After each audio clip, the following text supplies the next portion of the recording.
سعودی ولی عہد اور وزیر اعظم محمد بن سلمان کی طرف سے سابق وزیر اعظم عمران خان کو 75 لاکھ درہم کے تحفے فراہم کیے گئے۔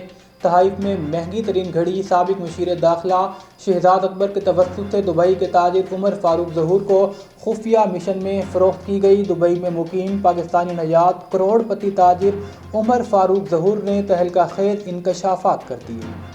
پاکستان کرکٹ ٹیم کے کپتان بابر اعظم ساتھی پلیئرز کی ہمراہ وطن واپس پہنچ گئے۔ مداحوں کی ہیروز کے ساتھ سیلفیاں۔ قومی کرکٹ ٹیم آسٹریلیا میں T20 ورلڈ کپ فائنل کھیلنے کے بعد رات گئے وطن واپس پہنچی۔ چیئرمین PCB رمیز راجہ، قومی کپتان بابر اعظم اور دیگر ٹیم آفیشل کا استقبال کرنے کے لیے فیملیز کی ہمراہ مداحوں کی بھی بڑی تعداد ایئرپورٹ پر موجود تھی۔ حکومت نے ایک مرتبہ پھر پیٹرولیم مصنوعات کی قیمتیں برقرار رکھنے کا اعلان کر دیا۔ اسلام آباد میں نیوز کانفرنس کرتے ہوئے وزیر خزانہ اسحاق ڈار نے کہا کہ آج رات سے پیٹرولیم مصنوعات کی قیمتوں کا اعلان کرنا تھا۔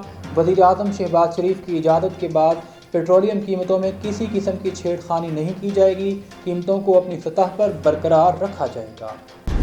سابق وفاقی وزیر داخلہ شیخ رشید احمد نے کہا ہے کہ حکومت نااہل بانجھ ہے، کچھ ڈلیور نہیں کر سکی، سنگین تباہ حال معیشت میں بھی غیر سنجیدہ ہے۔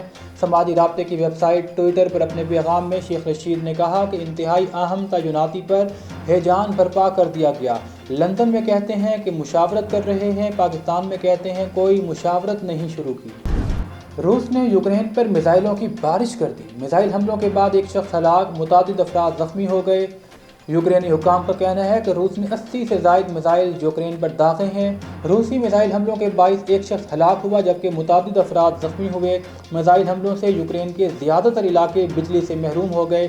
بجلی کے نظام کی بحالی کے لیے کوششیں شروع کر دی گئیں۔